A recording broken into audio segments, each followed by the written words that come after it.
Распространение и потребление наркотиков относятся к числу ключевых угроз национальной безопасности Российской Федерации, которая оказывает пагубное воздействие на общество. Противодействие наркоугрозе является одной из первоочередных задач деятельности органов внутренних дел.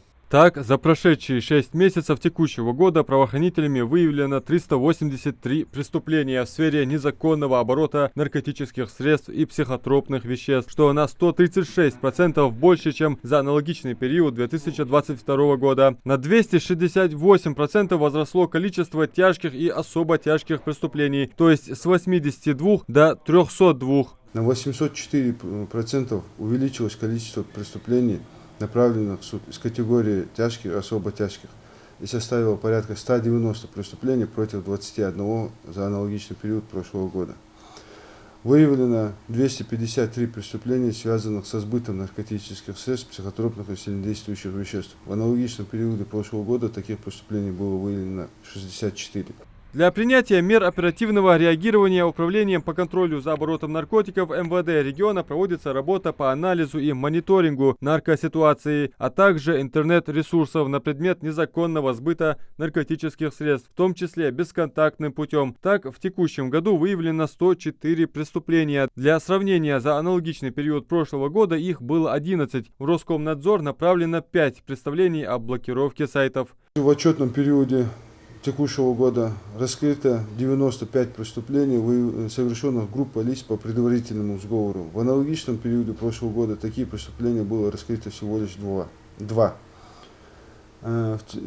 В апреле текущего года в суд было направлено уголовное дело, возбуждено в отношении этнического преступного сообщества, возглавляемого жителем Ставропольского края, которые долгое время поставляли сильнодействующие вещества на территорию как Республики Ингушетия, так и на территорию других субъектов Северо-Кавказского федерального округа.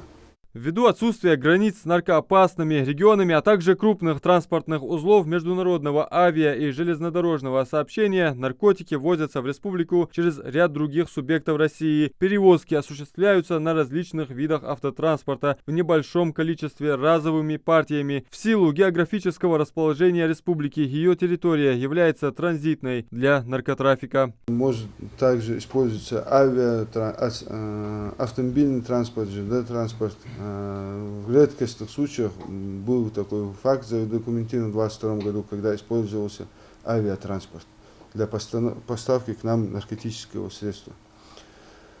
Через территорию республики у нас проходит федеральный участок федеральной автомобильной дороги «Кавказ».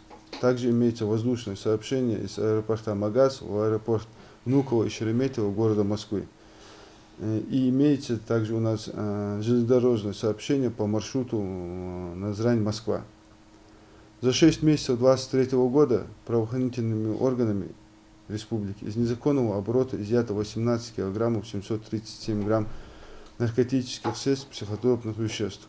В целях перекрытия каналов поставок наркотических веществ на территории региона сотрудниками управления проведен комплекс оперативно-розыскных мероприятий, направленный на выявление лиц, сбывающих наркотики и психотропные сильнодействующие вещества. По данным Республиканского психоневрологического и наркологического диспансера, за 6 месяцев 2023 года всего на учете состоит 1712 человек, также один несовершеннолетний. Средний уровень наркотизации населения республики составил 47 человек на 100 тысяч. Если брать средний российский показатель, он колеблется до 150. Адам Мережков, Сулейман Костоев, Новости 24.